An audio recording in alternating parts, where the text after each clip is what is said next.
libro de Samuel, capítulo 21, versículos del 8 al 15. David dijo a Ahimelech: ¿no tienes aquí a mano lanza o espada? Porque no tomé en mi mano ni espada ni mis armas, por cuanto la orden del rey era apremiante.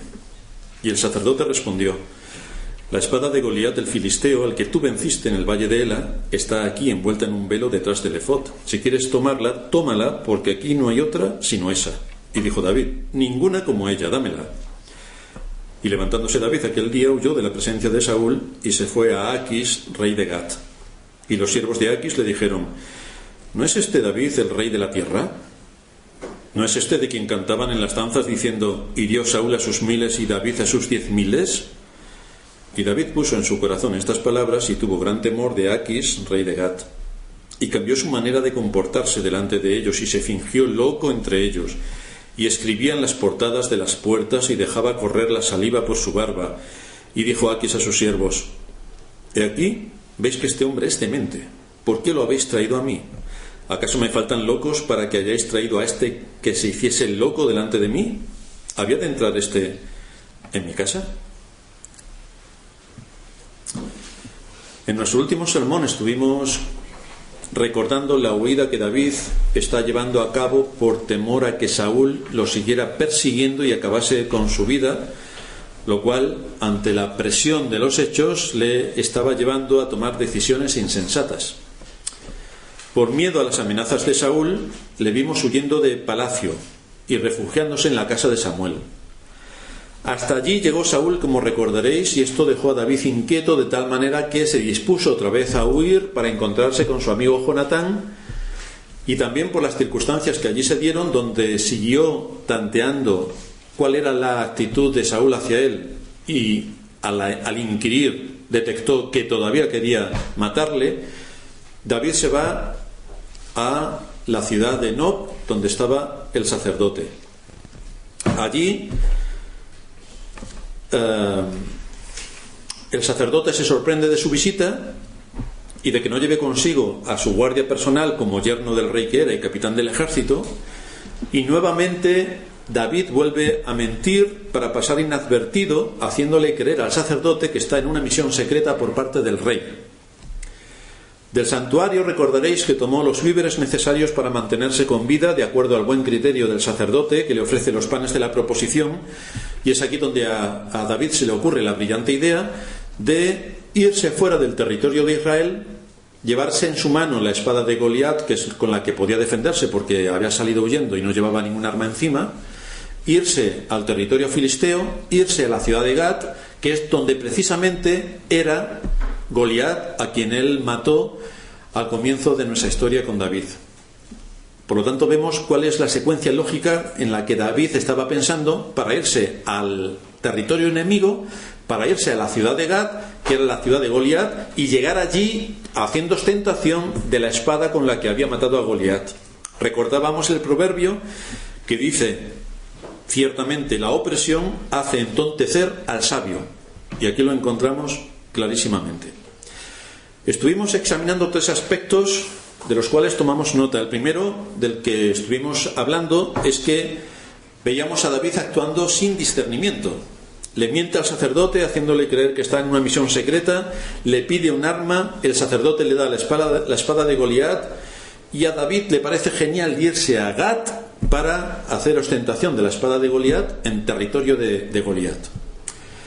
La segunda observación que hicimos es que, en contra de esa motivación y actitud de David, ¿cuál debería ser una motivación correcta? Y recordábamos cómo es importante que yo sepa cuáles son las verdaderas motivaciones y cómo debo dirigir mi vida para honrar a Dios en aquello que tengo por delante. Debo saber por qué razón hago las cosas, o si las cosas que he estado haciendo durante años en mi vida, aunque hayan sido hechas bien, lo que tengo que ver es la motivación que me lleva a hacer esas cosas. No solamente que las haga bien, sino por qué razón las debo de hacer bien. Y en tercer lugar estuvimos viendo qué ocurría cuando se perdía todo el propósito. Como David estaba en sus horas más bajas, es por lo que le vemos huyendo sin rumbo, dejando los recursos que tuvo a su alcance, actuando con mentiras, que ya lleva 2, y ahora viene la tercera cuando llega a Gat. Nos dice el versículo 23 de los que hemos leído que cambió su manera de comportarse delante de ellos y se fingió loco entre ellos y escribía en las portadas de las puertas y dejaba correr la saliva por su barba. Es decir, un engaño manifiesto a todos los niveles.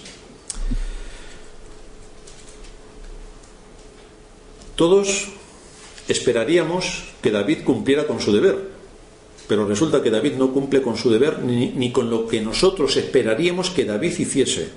Y esto, si le damos la vuelta, podemos entender que nosotros como cristianos, en el mundo en el que nos movemos y juntamente con la iglesia en la que estamos, todos esperan algo del deber que nosotros tenemos. Y entonces tenemos que ser consecuentes con lo que se espera de nosotros lícitamente delante de las Escrituras que debamos hacer. Recordábamos que hemos sido llamados a una altísima tarea y esto requiere que estemos aplicando principios en todas las áreas de nuestra vida, con mi familia, con mi iglesia, con mi trabajo, en mis relaciones sociales y con mi país. Tengo muchas cosas que atender por la nueva vida que he recibido de Cristo. Así que en vez de huir de nuestras responsabilidades, como se suele hacer comúnmente cuando no interesa la palabra de Dios y entonces cada uno va por su propio camino, tenemos que estudiar en profundidad las Escrituras para que ellas nos sigan dando luz y que nos ayuden a ser fieles, tomando y manteniendo decisiones correctas que todos los días tenemos que tomar. En nuestros trabajos, en nuestras familias, en nuestros estudios, allí donde Dios nos ha puesto, todos los días tenemos que tomar decisiones. Pero qué lejos quedaba aquella valentía de David en el cumplimiento de su deber como hijo de Dios y como miembro del reino de Israel, una valentía que le llevó a enfrentarse a Goliat. Recordaréis la escena. Dijo David al filisteo, en primera de Samuel, el primer libro de Samuel 17:45, ¿tú vienes a mí con espada y lanza y jabalina? Mas yo vengo a ti en el nombre de Jehová de los ejércitos, el Dios de los escuadrones de Israel, a quien tú has provocado. Esto es lo que esperaríamos que hiciese, y esto es lo que hizo. ¿Y qué es lo que está pasando ahora con el transcurrir del tiempo? Que no se ha hecho el uso debido de los medios de gracia y por lo tanto vemos que David está en la situación en la que se encuentra. Aunque David en este territorio enemigo escapó de situaciones de peligro, estamos hablando que está en territorio filisteo, en la ciudad de Gat, de donde era natural Goliat, y por lo tanto era presa fácil para que hiciesen con él lo que quisieran, lo que vemos de fondo es cómo actúa la providencia de Dios para hacer que se mueva sobre el rey de los filisteos y proteja a David a pesar de estar en la boca del león. Si David desde luego hubiera venido a nuestra iglesia con todo lo que lleva encima, se hubiera llevado una reprimenda monumental y si hubiera sido miembro, estaba disciplinado. Pero lo que vemos en el contexto y por lo que David mismo escribió en el Salmo 34 es que David acabó aprendiendo la lección y mostró su profundo arrepentimiento sobre todo aquello que estaba haciendo. Esto es lo que sobresale de nuestro texto en paralelo con el Salmo 34, y esta disposición del corazón para corregir los caminos es lo que sale del verdadero creyente. Repito, disposición para corregir los caminos, no disposición para reconocer el pecado. Faraón reconoció su pecado, Judas reconoció su pecado, pero ninguno se arrepintió, y por lo tanto los dos están en el infierno. De lo que aquí estamos hablando no es que reconozcamos nuestro pecado, sino que nos arrepintamos de nuestro pecado. Y esto es importante que lo recalquemos, porque cuando hay arrepentimiento de nuestro pecado podemos ver la misericordia de Dios, que a pesar de nuestras caídas nos sigue dando por medio de su palabra y de su espíritu la guía que necesitamos para levantarnos. Esto es importante, que no lo olvidemos, porque es nuestro. El verdadero creyente no es una persona que nunca peca. Hay algunas iglesias que dicen que cuando alguien se convierte ya no peca más. Qué ilusos y qué falsos. Esto es completamente falso. Todos pecamos, todos, aun los convertidos. Todos. El asunto es que el verdadero creyente no solamente va a reconocer su pecado, sino que se va a arrepentir de su pecado, va a restituir el agravio y va a dejar todas las cosas en su sitio. Va a arreglar sus temas con Dios y va a arreglar sus temas con los hombres si ha habido ofensa en ese pecado hacia los hombres. Y esta es la diferencia que marca el carácter entre un impío, que puede reconocer su pecado sin más, y un creyente que se va a arrepentir de su pecado. Sé que hay muchos que asumen que un creyente, lo que estaba diciendo antes, muchos asumen que un creyente nunca peca y se equivocan completamente. Por ejemplo, los niños y jóvenes a veces piensan que sus padres son perfectos. Si el espíritu de rebeldía está incrustado en su corazón, solo atinan a recitar todas las veces que sus padres hacen mal alguna cosa. Se acuerdan perfectamente. No se acordarán del Salmo 119, porque es muy largo, claro. Pero de las cosas mal que hacen sus padres, tienen la lista hecha. Las cosas malas que hacen sus padres.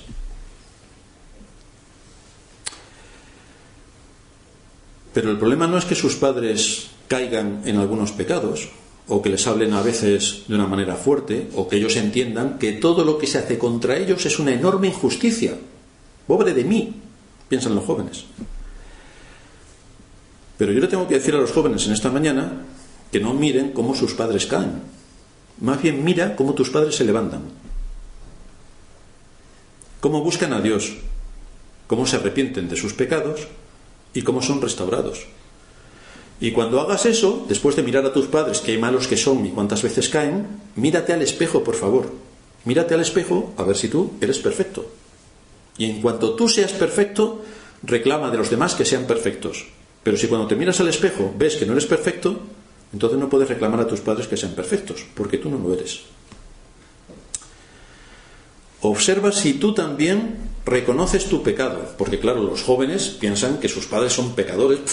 Fíjate las cosas que hacen mal. Me dicen un día blanco, el otro día negro, el otro día amarillo, al final no saben mis padres ni por dónde van.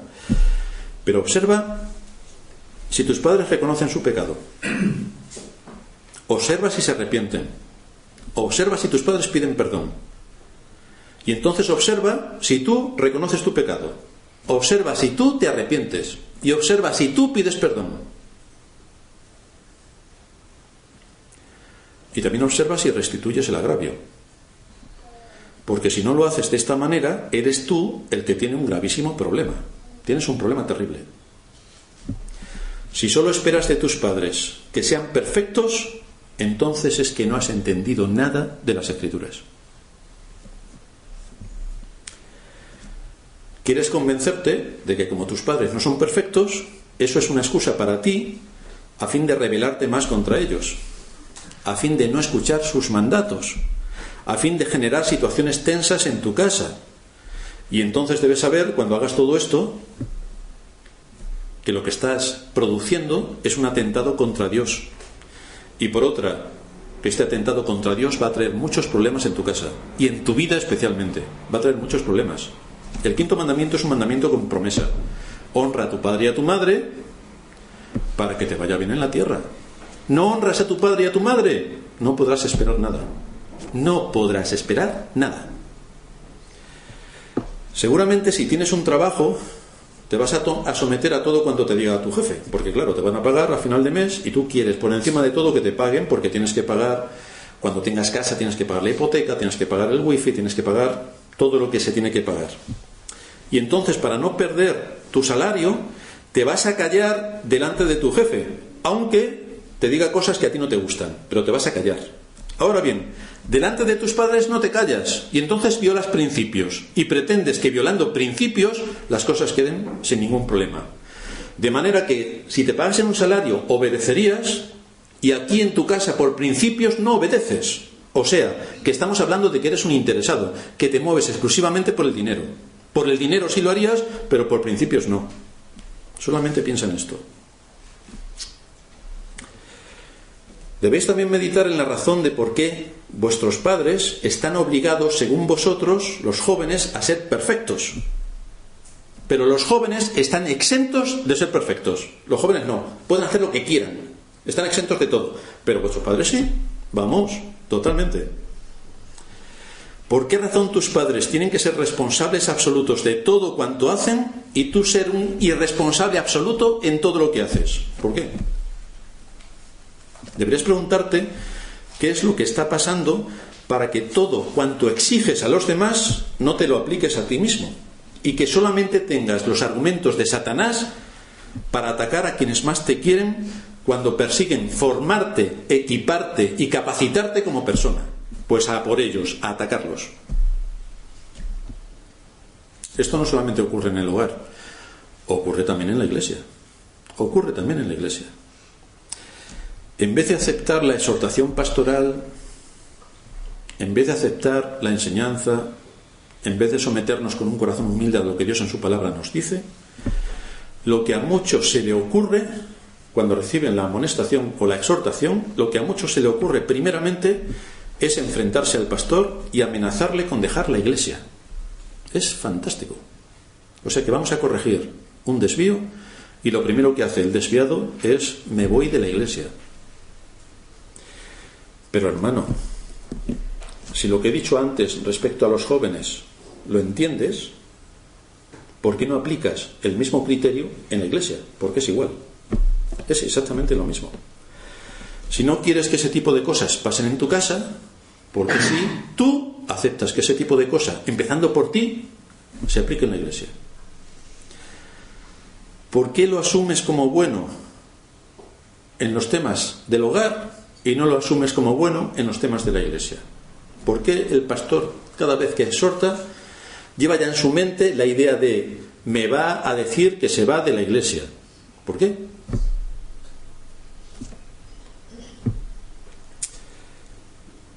En David veremos grandes caídas, pero veremos continuamente su disposición al arrepentimiento.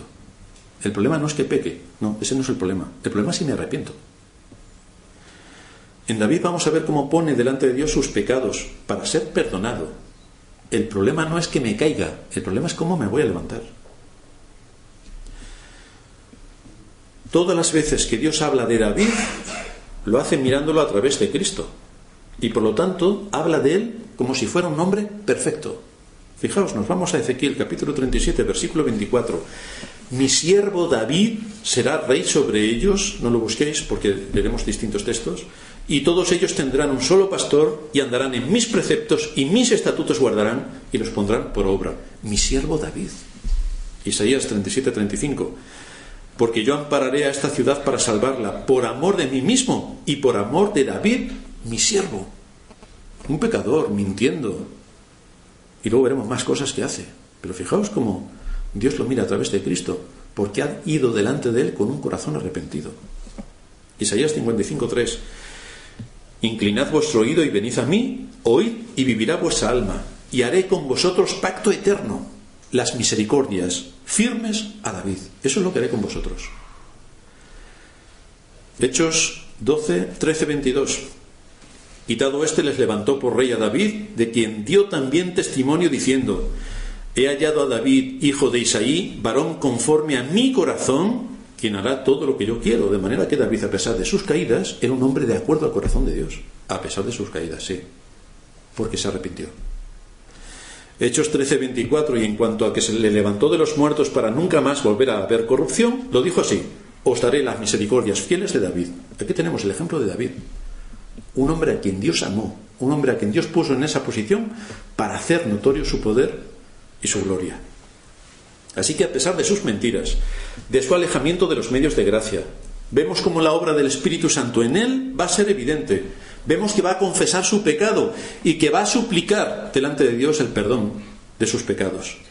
Esto nos muestra la inagotable gracia de Dios en Cristo, porque a pesar de nuestras caídas y de que somos dignos del castigo eterno, Dios tiene misericordia de nosotros. Dios tiene misericordia de nosotros. Y nos muestra que aquel a quien Dios le ha dado el don de la fe, también le da el don del arrepentimiento.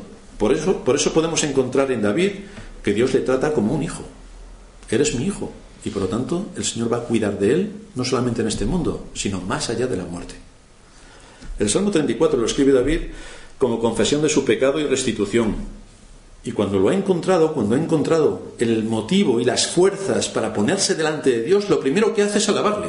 Fijaos cómo empieza el Salmo. Bendeciré a Jehová en todo tiempo. Su alabanza estará de continuo en mi boca. En Jehová se gloriará mi alma. Lo oirán los mansos y se alegrarán. Engrandeced a Jehová conmigo y exaltemos aún a su nombre. ¿Qué es lo que hacemos nosotros cuando Dios nos ha dado su gracia y su misericordia y nos ha perdonado? ¿Qué es lo que hacemos? Pues alabar a Dios. porque nos ha perdonado. Alabarle por su misericordia. Pero fijaos que antes que David exalte a Dios por sus muchas misericordias, ha habido una búsqueda. Algo no estaba bien y David estaba buscando. Es lo que le ocurre a cualquier creyente. Aunque a veces peca, o muchas veces peca y cae, el corazón está inquieto. Tiene que buscar la solución y la salida a la situación desesperada en la que se encuentra. Así que vemos a David buscar lo que le falta para encontrar en Dios el perdón y exponer su arrepentimiento sincero, buscando que Dios le perdone. Por eso el versículo 4 nos dice: busqué a Jehová y él me oyó y me libró de todos mis temores. Aquí tenemos lo que David estaba haciendo para luego poder encontrar la satisfacción de su alma y el perdón de sus pecados. Estaba inquieto, completamente inquieto. Estaba necesitado del perdón de Dios. Pero no olvidemos que Dios solo nos puede consolar, alentar y guiar cuando usamos los medios de gracia. No nos perdona en un contexto vacío, ni porque digamos, como los niños pequeños, perdón papá, y se van. No. Tenemos que sentarnos, tenemos que identificar el pecado y tenemos que arrepentirnos de ese pecado que hemos identificado. Porque no podemos decir, Señor, perdónanos, y nos vamos a otra cosa. Señor, perdónanos, ¿de qué? ¿De qué nos tiene el Señor que perdonar? ¿Somos conscientes de los pecados que estamos cometiendo? ¿Somos conscientes de cómo estamos maltratando o tratando la palabra de Dios y las consecuencias que eso tiene para nosotros y para otros? David, lo que se nos muestra aquí es que buscó al Señor. Busqué a Jehová. Y como busqué a Jehová, ¿cuál es el resultado? Que él me oyó. Él me oyó. David volvió a usar los medios de gracia y es entonces, como consecuencia de actuar de acuerdo a su deber, cuando el Señor le oye y es consecuente con la necesidad de su hijo. Busqué a Jehová, él me oyó, ¿y qué pasó? Me libró de todos mis temores. El Señor me ha perdonado, me ha librado de todo lo que en mi corazón me agobiaba, me ha librado de la carga del pecado y de la culpa del pecado. Más adelante nos da una advertencia solemne para que no pasemos por alto un asunto determinante. Y nos dice en el versículo 9: temed a Jehová vosotros sus santos, pues nada falta a los que le temen. Generalmente sabéis que el hombre siempre está buscando y siempre está insatisfecho. Los que tienen millones de euros, muchos de ellos acaban en el suicidio. Siempre están buscando, siempre quieren más. Quien tiene 10 millones quiere 10 trillones. Y quien tenga 10 trillones quiere 10.000 millones de trillones. Quieren más. Pero cuanto más tengan, más necesidad tienen. Porque las cosas materiales no satisfacen las espirituales. Es imposible. De ahí que David nos inste a buscar a Dios y a buscar en Dios todo lo que puede satisfacer nuestra alma. Y en este sentido no se está refiriendo a que Dios es aladino y nos dará nuestros deseos tal cual nosotros se lo vayamos pidiendo, no, sino que esa necesidad vital del alma va a quedar satisfecha con el alimento que encontramos en la palabra de Dios. Ella es nuestro fundamento, ella es nuestro alimento. Tenemos que seguir meditando en la palabra de Dios, tenemos que investigar y tenemos que hacer que nos alimente. Cuando estudiamos la palabra de Dios con profundidad, nos alimenta. Cuando la leemos como papagayos, evidentemente no nos dice nada. Pero si nos ponemos a estudiar, la palabra de Dios nos habla. Por otra parte, David empieza a recordar todo lo que Dios en su misericordia le ha dado, todos los tratos que Dios ha tenido con él. Quiere sentarnos delante de él para que escuchemos sus enseñanzas. Y así en el versículo 11 nos dice: venid, hijos, oídme, sentaos. El temor de Jehová os enseñaré. Tenemos que recordar que el principio de la sabiduría es el temor del Señor. No solamente lo tenemos que recordar como un versículo de los más famosos de las Escrituras, sino qué es lo que implica todo esto. Es el principio, es el temor de Jehová el que debe guiar nuestra vida si queremos estar en paz con nosotros mismos, con nuestros semejantes y con Dios. Todo en esta vida está relacionado con Dios. El principio de la sabiduría, evidentemente, es el temor de Jehová. Las artes, las ciencias, las letras, el comercio, la industria, la sociedad en la que vivimos, la familia, la iglesia, todo está interconectado con el gran plan redentor de Dios. Todo converge en su plan. Por lo tanto, en las actividades propias que cada uno de nosotros tiene que llevar a cabo y tiene que desarrollar en este mundo, sea en mi familia, sea en mi hogar, sea en mi iglesia, sea en mi trabajo, sea en mi país, debe recordar que el temor del Señor le debe guiar. Y del temor del Señor, cuando nos sometemos a su palabra y la entendemos, es cuando vamos a obtener sabiduría e inteligencia, que son las que nos deben guiar en medio de nuestras responsabilidades. Cuando David ha dejado de usar los medios de gracia, se ha quedado sin sabiduría y sin inteligencia. Por eso le vemos correr la saliva por su barba y hacerse el loco, porque evidentemente sin la palabra de Dios es exactamente como está el hombre. Pero cuando David toma realmente las riendas de los medios de gracia y se somete a la enseñanza de la Escritura, entonces cada cosa empieza a estar en su sitio. De ahí que nos recuerda en el versículo 15: los ojos de Jehová están sobre los justos y atentos sus oídos al clamor de ellos. Hemos buscado a Dios, nos hemos arrepentido, hemos dicho de forma convincente que el temor del Señor es nuestra guía, y entonces ¿cuál es el resultado que vamos teniendo? Que los ojos de Jehová están sobre los justos y atentos sus oídos al clamor de ellos. Dios está atento a cada uno de sus hijos, ve lo que les sucede y nos escucha cuando elevamos nuestras oraciones.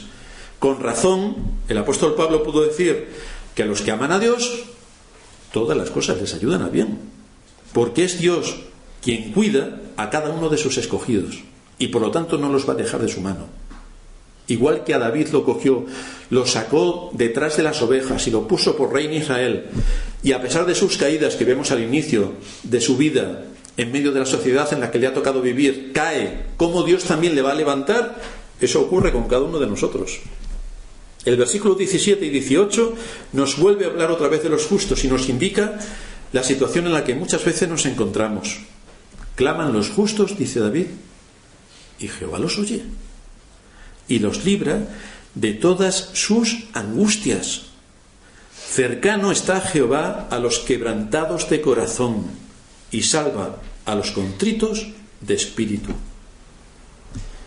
Fijaos que no se nos ha prometido que en el mundo estaremos exentos de pruebas y aflicciones ni de las consecuencias del pecado. De ahí que tengamos que hacer uso de la oración para que el Señor esté atento a nuestro clamor y nos libre de la multitud de angustias que pueden tambalearnos en medio de las luchas que vamos a tener en este mundo.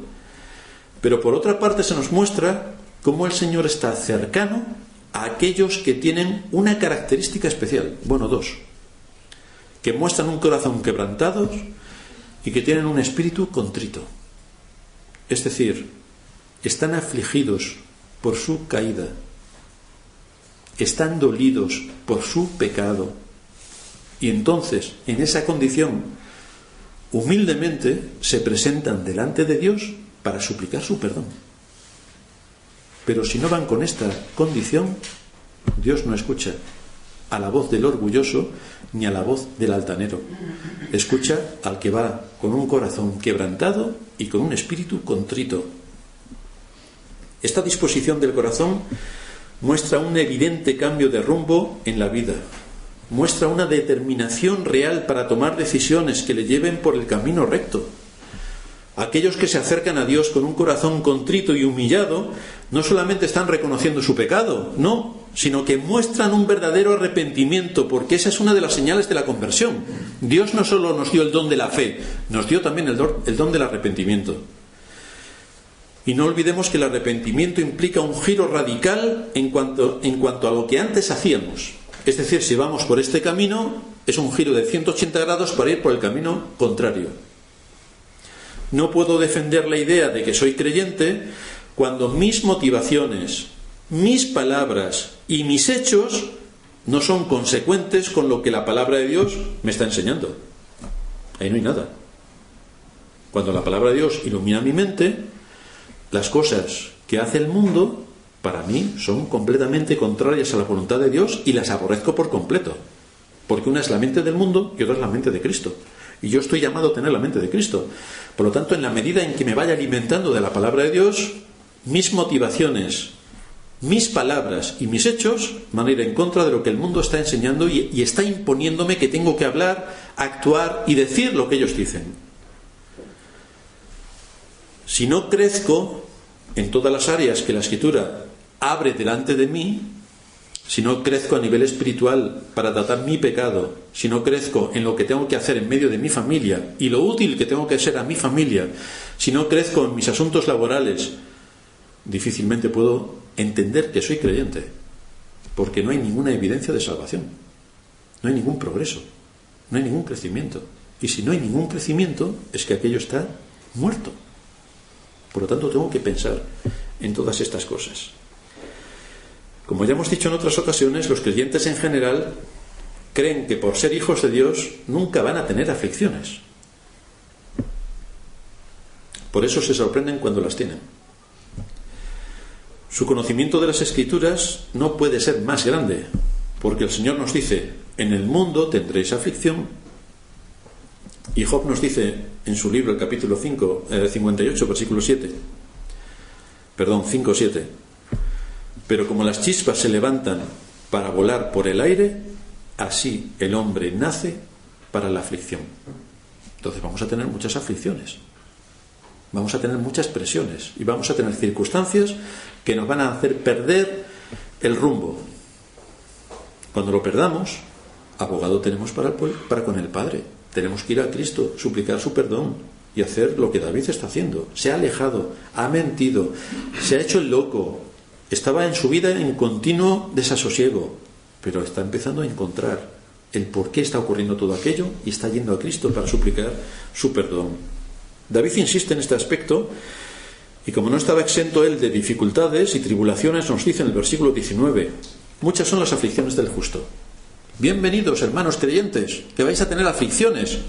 Toda la Biblia está advirtiéndonos de que vamos a tener aflicciones. Muchas son las aflicciones del justo. Me van a suspender, voy a perder el trabajo, voy a tener dificultades económicas, voy a vivir en un país que está al revés de como todo el mundo le gustaría que fuese, voy a tener 1000 aflicciones. Bienvenido al mundo real. En el mundo tendréis aflicción, efectivamente. David era realista. Y por lo tanto, como era realista, supo coger las armas para defenderse de todo lo que en el mundo se está moviendo en contra de la fe, en contra del Evangelio y para hacernos tambalear. David era realista y nosotros tenemos que asumir que esta es una realidad del mundo en el que vivimos. Dios ha prometido guardar a su pueblo, pero no ha prometido que estaremos exentos de problemas, de dificultades y de aflicciones. Eso no lo ha prometido. No olvidemos que este salmo fue escrito a consecuencia de una dificultad gravísima en la que David era perseguido sin causa y con objeto de matarlo. Y en esta huida tremenda se produjeron varios pecados. Y en esta huida y por la presión hubo un alejamiento de los medios de gracia. Pero fijaos también cómo, si lo miramos desde el contexto general de la historia de la redención, podemos ver que estas dificultades y aflicciones por las que David estuvo pasando fueron oportunidades para que se manifestase la fidelidad, la paciencia, la misericordia y el poder de Dios para con su hijo. Porque si David, desde que Dios lo nombró para el trono, hubiese subido al trono y se acabó, nosotros no podemos ver la misericordia de Dios para con David, a pesar de todas sus caídas. La paciencia de Dios que permitió que cayese en todo esto y mantuvo una línea aséptica con David para dejarle a ver hasta dónde llegaba, y luego su gracia al levantarle de la situación en la que estaba y ponerlo otra vez en su lugar. Es por su fidelidad, es por el don de la fe que le ha dado a su pueblo, por el que David pudo arrepentirse de sus pecados. Bienvenidos, queridos hermanos, jóvenes y mayores. Todos los hombres pecamos. Bienvenidos. Pecamos. David no era perfecto y nosotros ninguno es perfecto. Así que los que estén demandando del que tienen al lado que sea perfecto, que se olviden, porque no lo van a poder ver en este mundo. ¿Hemos caído? Para eso está el arrepentimiento. Ese es el asunto. No si caes. El asunto es si te arrepientes. Como no somos perfectos, por esa razón Cristo fue entregado a la muerte por nuestras transgresiones delante de la ley de Dios. Cristo vino para satisfacer la justicia divina, que nos era contraria por causa de nuestra propia naturaleza, porque nacemos corruptos, y a consecuencia de nuestros pecados cuando atentamos contra la ley de Dios. Por esa razón vino Cristo. Dice la Escritura que fue hecho maldición para que nosotros, por su maldición, obtuviésemos la bendición. Para que por su justicia, nosotros que éramos los injustos, obtuviésemos la justicia. Porque no somos perfectos, es por lo que Cristo vino a dar su vida en rescate por muchos, porque no somos perfectos. Así que cuando pienses en tu padre, en tu madre, que no son perfectos, ¡ah!, acuérdate que Cristo vino a morir por ellos. Y cuando pienses todo eso de tu padre, y por lo tanto no les vas a obedecer porque no son perfectos, mírate al espejo un ratito, a ver si a ti también te afecta el que no eres perfecto. Y entonces quizá también tengas que correr a Cristo para pedir que te perdone. Piénsalo. Porque tú no obedeces a tu padre dependiendo de si es perfecto o no es perfecto. Lo debes de obedecer porque es un mandato bíblico. Nada más. Honra a tu padre y a tu madre. Y en la Iglesia se nos insta a que nos sometamos a nuestros pastores, les obedezcamos. Y esto no es si nos caen bien o nos caen mal. No, es por principio bíblico.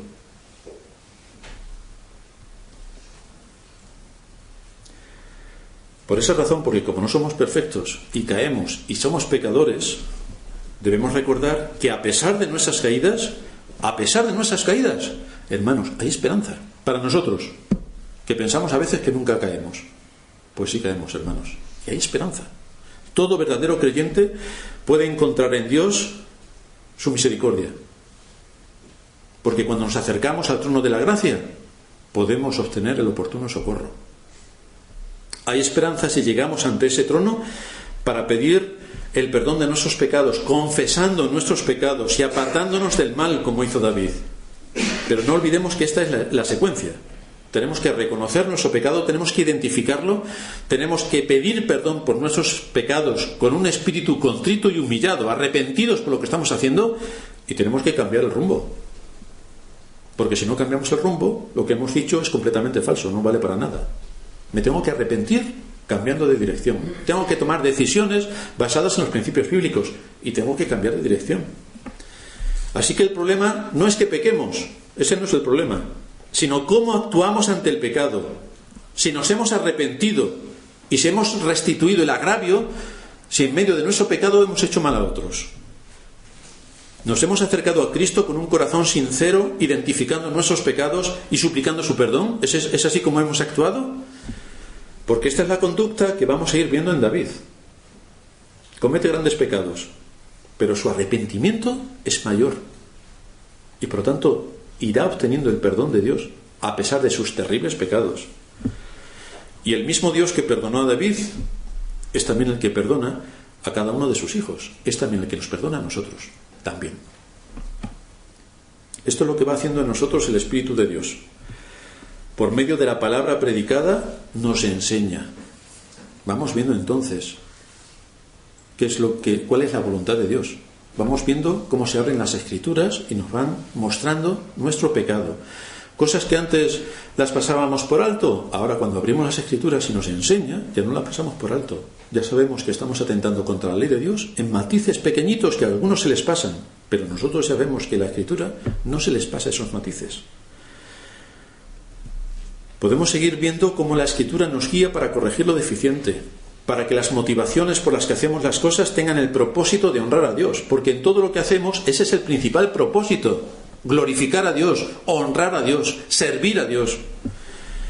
Y veremos cómo las Escrituras van a provocar en nosotros un reconocimiento de nuestros malos hechos o de nuestros malos pensamientos para que podamos ir a Cristo y suplicar su perdón.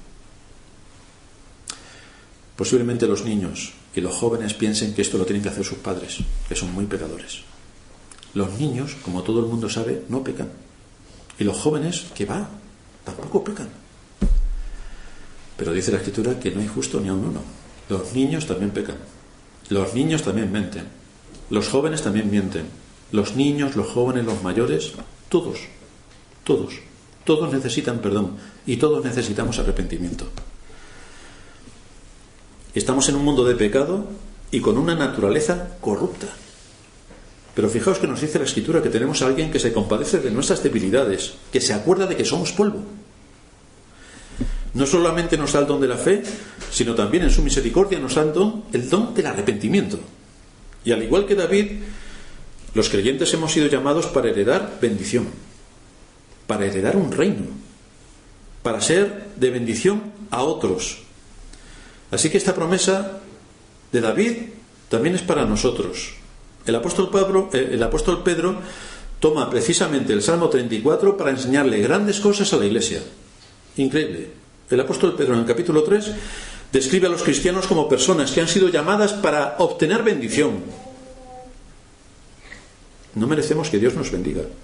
No merecemos que Dios nos bendiga. Pero el Señor nos otorga su bendición como herencia en base a la unión que tenemos con Cristo. Es decir, porque estamos en Cristo, nosotros que estábamos lejos, hemos sido incorporados a su familia. Nosotros que merecíamos la condenación por estar en Cristo, ahora merecemos la bendición. Nosotros que merecíamos la muerte por estar en Cristo, se nos promete la vida eterna. Por estar en Cristo. Y luego Pedro desarrolla este salmo y nos dice: el que quiere amar la vida,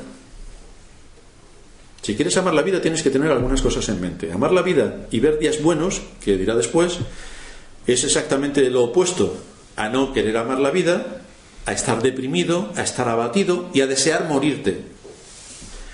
Cuando una persona está deprimida, no ama la vida y sus días no son buenos. Y lo que Pedro está diciendo, utilizando este Salmo 34 y aplicándolo a la Iglesia, es que los cristianos pueden amar la vida y ver días buenos a pesar de todo lo que hay enfrente de nosotros, a pesar de nuestros pecados, a pesar de nuestras enfermedades, a pesar de nuestras aflicciones, a pesar de la política, a pesar del trabajo, a pesar de nuestros hijos y a pesar de nuestros padres.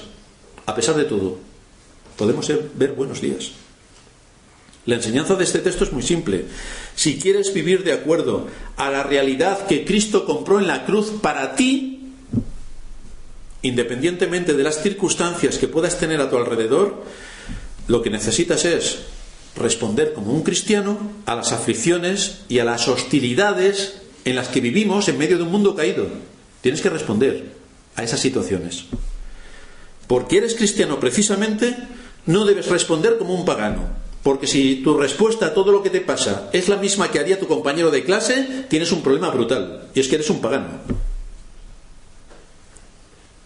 David sabe perfectamente que ha estado mintiendo, que ha estado engañando, y por eso en este salmo él reconoce su pecado. Fijaos en el versículo 13 y 14, alienta y dice: guarda tu lengua del mal y tus labios de hablar engaño. Guarda tu lengua del mal y tus labios de hablar engaño. Apártate del mal y haz el bien. Busca la paz y síguela. Y Pedro lo repite en su carta. En otras palabras, cuida de tu boca. Cuida de tu boca. Cuida de tu boca. No hables como los impíos. Recuerda una exhortación bastante severa que se da en las Escrituras, que nos dice que cualquier palabra necia, de esa palabra necia que hemos dicho, seremos juzgados. Así que no hables como los paganos, no hables como los impíos. Los impíos, todos sabemos las cosas que dicen, pero tú no eres impío. Es como si llegamos a una casa y está toda sucia, desconchada, con mugre por todos sitios, no está en un papel y está aceitoso, y decimos: pero aquí, ¿dónde estamos aquí? Pues pasa eso a la lengua. Si tú no admitirías ir a una casa y que estuviese todo hecho un desastre, pringoso y horrible, y encima que huele mal, ¿por qué razón, si aceptas los temas que tienen que ver con la lengua, sobre los asuntos que se hablan o las palabras que se dicen, por qué razón tienen excusa? Porque las dice todo el mundo, nosotros como cristianos también las podemos decir. Cuando hay una severa advertencia de que seremos juzgados por cada palabra necia que sale de nuestra boca, dedícate a ser útil a la generación donde Dios te ha puesto. Eso es un tema para todos nosotros. Sé de provecho para ti mismo y para los demás. Aporta de tus recursos para promover lo que es lícito delante de Dios, y que nadie piense en recursos económicos. Hay otros muchos recursos que podemos dar. Le podemos dar mucho cariño y amor a nuestras familias. Podemos amar a nuestros padres. Incluso los padres pueden amar a sus hijos, a pesar de todo. Podemos amar a nuestros pastores. Los pastores pueden amar a sus ovejas. Podemos tener paz y tranquilidad en nuestra iglesia. Podemos tener paz y tranquilidad en nuestro hogar. Hay muchos recursos que podemos dar. Que nadie piense, no, es que me están pidiendo 500 euros. No. Lo que se espera de ti en el contexto donde Dios te ha puesto, ofrece tus recursos.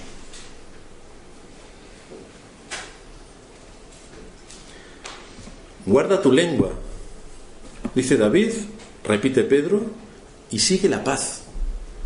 Y la palabra que Reina Valera traduce aquí como seguir la paz significa literalmente perseguir, como un cazador que persigue su presa. Persigue la paz.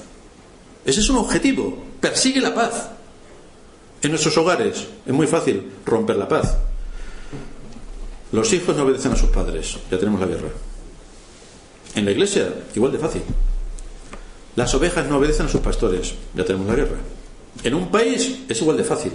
Los ciudadanos no se someten a las leyes. Ya tenemos la guerra. O lo que es todavía la cuadratura del círculo. Los políticos que gobiernan no se someten a las leyes que gobiernan el país. Caos monumental. Persigue la paz. Busca la paz. ¿Cuál es la enseñanza que Pedro, usando el Salmo 33, nos expone a nosotros como pueblo de Dios? Que la forma en la que respondamos a los problemas de la vida es lo que va a determinar el que seamos felices o el que seamos unos infelices, el que estemos contentos o el que estemos amargados. Es lo que te va a permitir que puedas servir y ser de bendición a otros, o que puedas ser una carga y una maldición a los que te rodean. Hay que elegir. Hay que elegir. David inició esta situación en la que se encuentra dominado por el miedo, y esto le impidió pensar con claridad y por lo tanto se alejó de los medios de gracia. Actuó como un auténtico necio y eso le provocó numerosos problemas. Incluso por su necedad veremos que 85 sacerdotes de Nob van a morir por su culpa. Así que la advertencia que aquí nos hace David, después de ver las implicaciones de todo el daño que él hizo, es evidente. Guarda tu lengua del mal y tus labios de hablar engaño. Apártate del mal y haz el bien, busca la paz y síguela.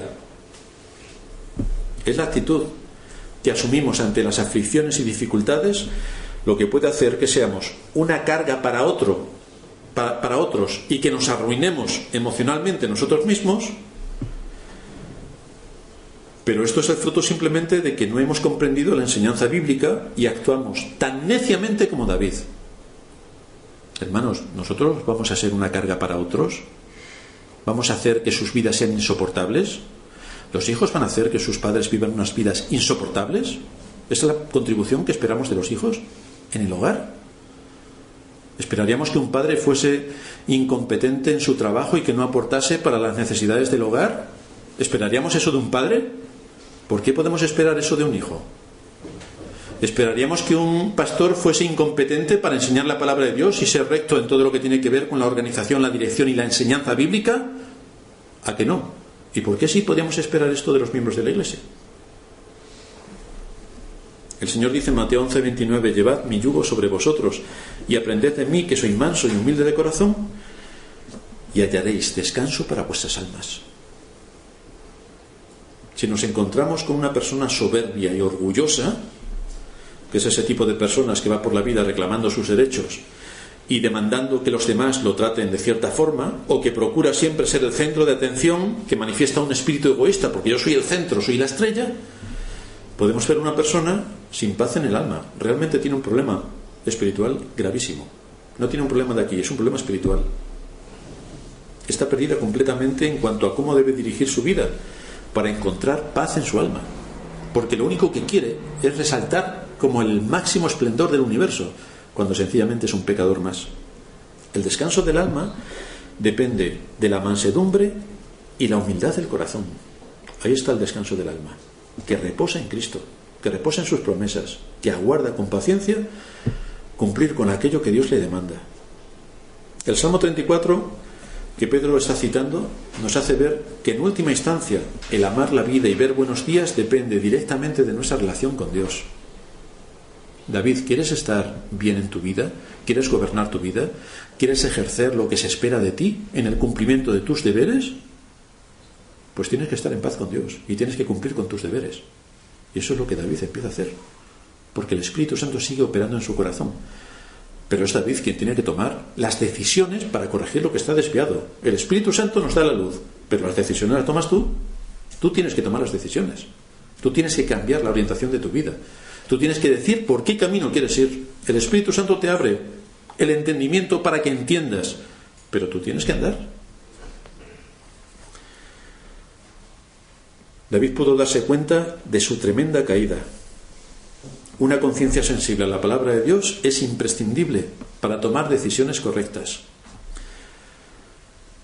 Así vemos que aunque en ocasiones estemos andando por valle de sombra y de muerte, y a veces el valle de sombra y de muerte es que no hacemos uso de los medios de gracia y estamos perdidos, como lo estaba David en esta situación, podemos ver cuando recordamos todo ese tipo de situaciones por las que hemos pasado, cómo su vara y su cayado nos infundieron aliento. Su vara. Nosotros no queremos que Dios nos discipline, pero a través de las circunstancias de nuestra vida, Dios nos disciplina. Su vara. Y su cayado, es decir, su guía. Dios nos guía para mostrarnos el camino. Y entonces vemos cómo a través de la aflicción, cómo a través de la corrección, cómo a través de la disciplina que en medio de la providencia Dios trae sobre nosotros, nos ponemos en el camino que nos corresponde. Esta es la increíble gracia de Dios. Y aquí vemos una vez más su infinita paciencia. Escucha nuestra oración cuando es sincera, toma nuestros pecados, los pone sobre Cristo y nos limpia de toda maldad. Esto es lo que hace realmente Cristo con los pecadores. Delante de Él aparecemos limpios y sin mancha, perfectos en todos nuestros caminos, aptos para presentarnos con gran alegría delante de su presencia, dispuestos, con un corazón dispuesto a invocar su nombre y a darle gracias por todas sus misericordias para con nosotros. Y así termina el salmista. Fijaos el último versículo. Jehová redime el alma de sus siervos y no serán condenados cuantos en él confían. Si confiesas tu pecado, si te arrepientes de corazón y cambias tu camino, es cuando Dios va a cumplir esta promesa en ti. Jehová redime el alma de sus siervos y no serán condenados todos cuantos en él confían. Así que coge esto que es para ti. Vamos a terminar en oración.